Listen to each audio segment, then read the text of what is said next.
दोस्तों अक्सर जो कमर्शियल क्वांटिटी के मामले आते हैं एनडीपीएस केस में, एनडीपीएस केसेस जो एक्ट आया 1985 में, the narcotic drugs and psychotropic substance act 1985, जिसमें काफी कठोर ये कानून बनाया गया, जिस कठोरता हम ये बोल सकते हैं कि इसमें लाइफ इम्प्रिजनमेंट मतलब कि उम्र कैद से लेकर फांसी तक का प्रावधान भी है इसके अंदर। अब दोस्तों डिपेंड करता है कि आपका केस कौन सा है। हो सकता है स्मॉल क्वांटिटी का मामला हो, ये भी हो सकता है कि आपका इंटरमीडिएट क्वांटिटी का मामला हो, और ये भी हो सकता है कि कमर्शियल क्वांटिटी का मामला हो। सबसे ज्यादा प्रॉब्लम आपके लिए बढ़ जाती है जब मामला होता है कमर्शियल क्वांटिटी का। आप इसमें अगर लिस्ट में देखोगे, एनडीपीएस की जो लिस्ट होती है जो टोटल 239 तरह के नशों की बात करता है, उसमें 92 नंबर पर 92 नंबर पर ओपीएम लिखा है। ओपीएम जिसमें की जो स्मॉल क्वांटिटी है उसको बताया गया 25 ग्राम, और जो कमर्शियल क्वांटिटी है उसे बताया गया 2.5 किलो मतलब कि 2 किलो 500 ग्राम। हमारे पास जितने मामले आए उनमें से 2 मामलों की हम बात कर रहे हैं अभी। जैसे कि एक मामले में जो ओपीएम थी वो टोटल थी 6.5 किलो, और एक मामले में थी टोटल 9 किलो, मतलब कि अफीम एक जगह थी 9 किलो, एक जगह थी 6.5 किलो। एक जगह 2 से 3 लोगों को एक साथ पकड़ा गया और एक जगह सिर्फ एक ही व्यक्ति को पकड़ा गया। अब बात करते हैं कि ऐसे में बेल किस तरह से ली जाएगी या किस तरह से सामने वाले व्यक्ति को बाहर निकाला जाए। हो सकता है किसी का झूठे में नाम आ गया हो सकता है किसी पर फेक केस बना दिया गया हो, क्योंकि किसी भी केस को अंत तक पहुंचाकर ही निर्णय लिया जा सकता है कौन दोषी है और कौन बंदा निर्दोष है। तो ऐसे ही शुरू में नहीं बोला जा सकता। तो ज्यादा कुछ जानने के लिए कैसे आप बेल लेंगे ऐसे अफीम के मामलों में, इस तरह की जो ओपीएम में कमर्शियल क्वांटिटी में कोई अरेस्ट होता है, ज्यादा कुछ जानने के लिए बेल के 3 आधार क्या क्या है, दोस्तों बने रहिए हमारे इस वीडियो के साथ। नमस्कार दोस्तों, फिर एक बार स्वागत करता हूं आप सभी का अपने इस यूट्यूब चैनल पर जिसका नाम है क्रिमिनल प्रैक्टिस, और मेरा नाम है वीरेंद्र। दोस्तों कमर्शियल क्वांटिटी का मामला डिपेंड करता है क्या मामला है। जैसे कि गांजा की बात करें तो यहाँ पर 150 किलो 190 किलो जैसे मामले भी हमने फाइट किए, हमने देखा उन केसेस में किस तरह से सामने वाले का नाम आया। ओपीएम का भी मामला आया जिसमें कि 9 किलो 10 किलो 12 किलो तक का मामला सामने आया। हेरोइन का मामला भी सामने आया जिसके अंदर के सामने वाले से 3.5 किलो भी मिली, 500 ग्राम भी मिली। पर पहले आपको ये जान लेना चाहिए कि आपका मामला कमर्शियल क्वांटिटी का है या फिर वो स्मॉल क्वांटिटी का है। कमर्शियल क्वांटिटी जैसा मैंने आपको बताया 2.5 किलो से ज्यादा का मामला अगर है तो यहाँ पर कमर्शियल क्वांटिटी का मामला बन जाता है। अब आप लोगों ने सवाल ये भी पूछे कि सर 3 लोगों के नाम है, पहला आदमी पकड़ा गया, उसके पास से टोटल मिली 6 किलो, उसने सामने वाले का नाम लिया कि मैंने इससे लिया था, उसको पकड़ा गया, और एक आदमी जिसको देने जा रहे थे उसको पकड़ा गया। तो सर 6 किलो तीनों में बांटोगे तो 2-2 किलो आएगी, तो ये तो कमर्शियल क्वांटिटी नहीं हुआ। दोस्तों ऐसा नहीं होता, जिसके पास से पकड़ा गया वो कमर्शियल क्वांटिटी वहीं से शुरू हो जाता है। 3 आधार क्या है बेल के, उसके बारे में आप जानिए। सबसे पहला आधार क्या बोलता है दोस्तों, पहली बात तो आप ये समझ लीजिए कि जब तक आप जज साहब को बिलीव नहीं दिला दोगे कि ये मामला आपसे लिंक नहीं है, या फिर इस केस में आपका डायरेक्ट तरीके से नाम नहीं है, या फिर इस केस में डायरेक्ट आपकी इन्वॉल्वमेंट नहीं है और आपका इस केस से कोई भी लेना देना नहीं है, आप निर्दोष हो, या फिर जज साहब को अगर ऐसा बिलीव हो जाता है, उन्हें लगता है कि इस इंसान के अगेंस्ट ज्यादा एविडेंसेस तो रिकॉर्ड पर है ही नहीं, तो ऐसे में बेल के ग्राउंड बन जाते हैं दोस्तों। क्योंकि एनडीपीएस जो केस है ये आम केसेस की तरह नहीं चलता, स्पेशल एक्ट है, स्पेशल जजेस हैं, स्पेशल कोर्ट्स हैं,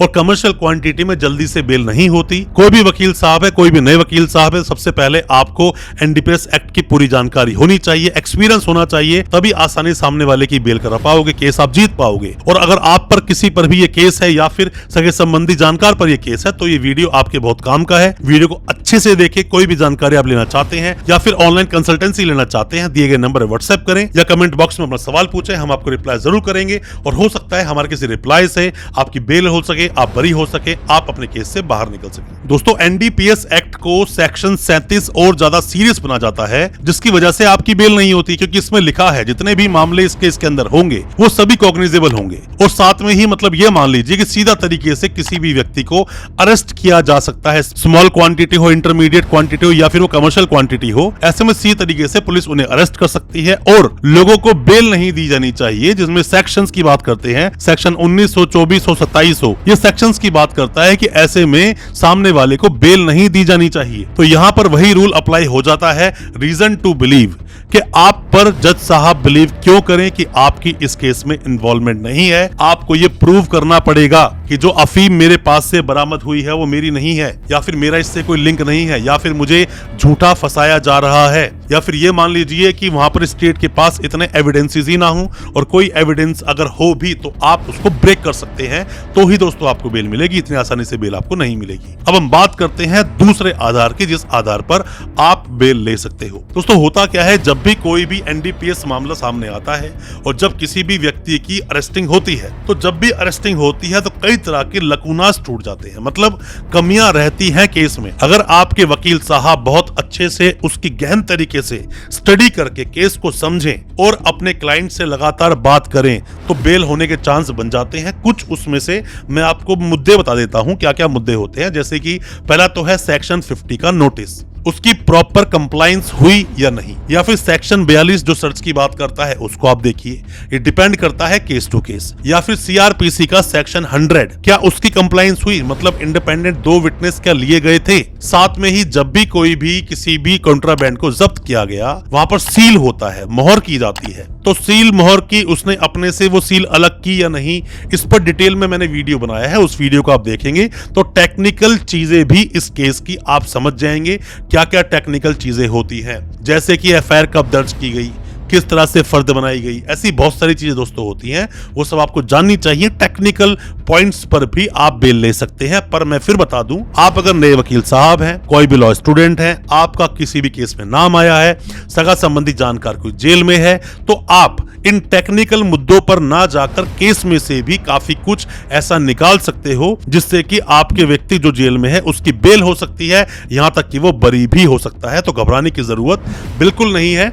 अगर आपका झूठे केस में नाम आया है तो आप उस केस से निकल भी जाएंगे, बेल भी होगी और आप बरी भी हो जाएंगे। अब दोस्तों बात करते हैं तीसरे आधार की। हालांकि तीसरा जो आधार बता रहा हूं उसमें 2 आधार हैं, मतलब कि टोटली 4 बन जाते हैं। पहला आधार तो दोस्तों ये कि आप कभी भी कोई भी सगा संबंधी जानकार कोई भी अगर जेल में है, या आप कोई केस फाइट कर रहे हैं कोई भी एनडीपीएस केस में, तो ऐसे में आपको करना क्या है कि सीधा तरीके से सबसे पहले तो इंटरिम बेल पर ध्यान दें। अगर सामने वाले की इंटरिम बेल हो जाती है, 2, 4, 5 बार सामने वाले को जेल से आप बाहर निकाल लेते हो, 10 दिन के लिए, हफ्ते दिन के लिए, 15 दिन के लिए, वापस टाइमली सरेंडर कर देते हो, तो ये आपका एक ग्राउंड बन जाता है। क्योंकि अपने देश का कानून ये बोलता है कि सामने वाले को जेल में इसलिए रखा जाता है ताकि ट्रायल ठीक से चल सके और ऐसा ना हो कि बेल देने के बाद सामने वाला फरार हो जाए। और ज्यादातर एनडीपीएस के मामलों में यही होता है, इसीलिए जजेस बेल देने से बचते हैं, बेल नहीं देते हैं।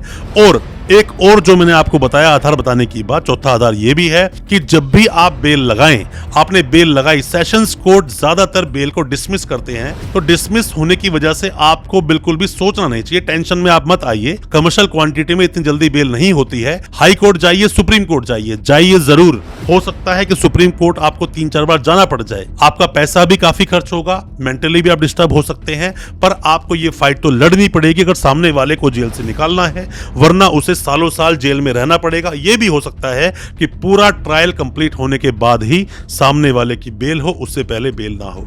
तो इन बातों का आपको विशेष रूप से ध्यान रखना है। कोई भी किसी तरह के सवाल हैं, डाउट्स हैं, कोई भी चीज आप जानना चाहते हैं, पूछना चाहते हैं, दिए गए नंबर पर व्हाट्सएप करें या फिर कमेंट बॉक्स में कमेंट करें, हम आपको रिप्लाई करेंगे। हो सकता है हमारे किसी रिप्लाई से आपकी बेल हो सके, केस से बरी हो सके, आपको वो जवाब मिल सके जिन जवाबों की आप तलाश कर रहे हैं। दोस्तों अच्छा लगा आज का वीडियो, हमारी वीडियो को ज्यादा से ज्यादा अपने दोस्तों, परिजन, परिवार तक शेयर करें ताकि वो भी अपने आप को कानूनी जानकार बना सके। चैनल को सब्सक्राइब करना बिल्कुल ना भूलें, साथ में लगा बेल आइकन जरूर दबा दें ताकि इसी तरह की लीगल अवेयरनेस की वीडियोस आप तक पहुंच सके सबसे पहले। बहुत बहुत शुक्रिया दोस्तों, धन्यवाद हमारे इस वीडियो के साथ बने रहने के लिए।